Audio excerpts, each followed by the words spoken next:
Hello, I'm Julie Dumelow.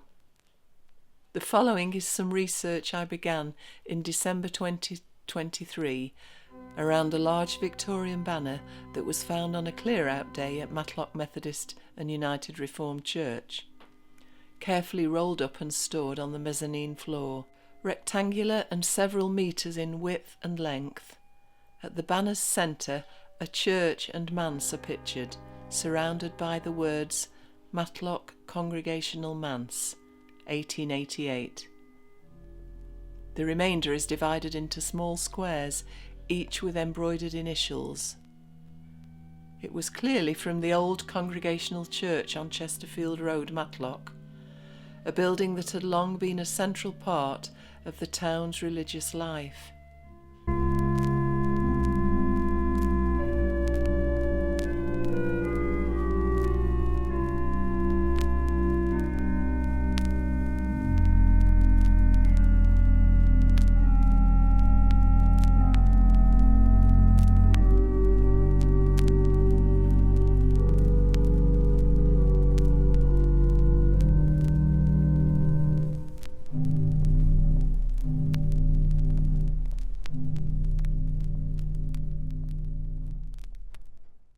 It's a remarkable surviving artefact from that church and a tangible link to its Victorian congregation.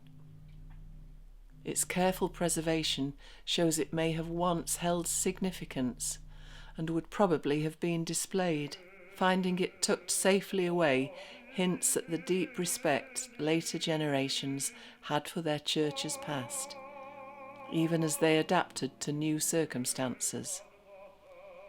In around 1969, the congregation moved into the smaller Sunday school building just above. Built in 1902, this is now an Assembly of God place of worship.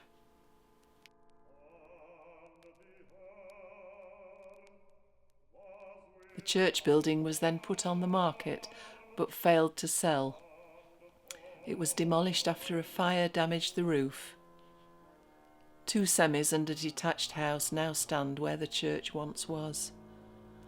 Some of the stone wall and coping stones can still be seen surrounding the detached house.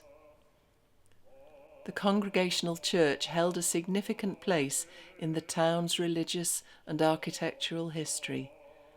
Established in 1866, the church, which seated 700 people, was constructed to accommodate the growing congregational community in Matlock.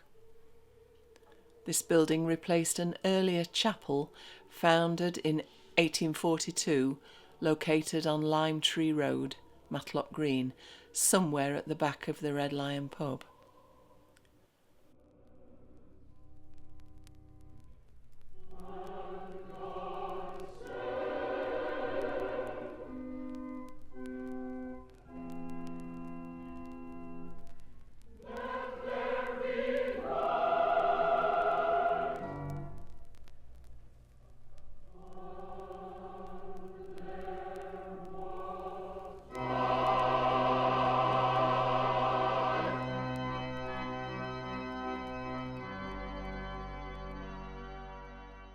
The move to Chesterfield Road reflected the expansion and increasing prominence of the congregational movement in the area.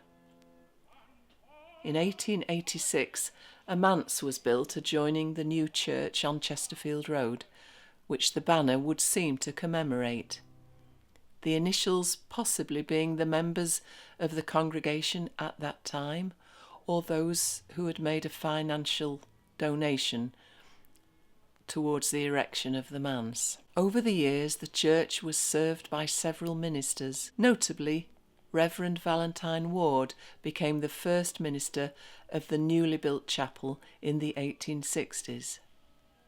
His tenure was marked by significant contributions to the church's development. Following his death in 1894, a memorial tablet and a vestry were erected in his honour, commemorating his 11 years of service. I believe the minister at the time of the banner's creation was Reverend Edwin Clark, who presumably occupied the manse. and who later became chaplain at Smedley's Hydro. The church's architecture was characteristic of mid-19th century ecclesiastical design, featuring traditional stone construction and Gothic Revival elements. Its prominent location on Chesterfield Road made it a notable landmark in Matlock. In 1972, the Congregational and Presbyterian churches in the UK merged to become the United Reformed Church. The church on Chesterfield Road closed in 1990, and its small congregation joined us at Matlock Methodist, forming the Matlock Methodist and United Reformed Church. The remaining members of that congregation who joined with us at Matlock Methodist weren't aware of the banner when it was discovered in 2023. In many ways, this banner bridges the old and the new chapters of our church's story, a quiet survivor of fire, change, and time, still speaking of the faith and community that have existed here for around 150 years. As our church nears its closure, arrangements are being made for the banner to be given to the United Reformed Church.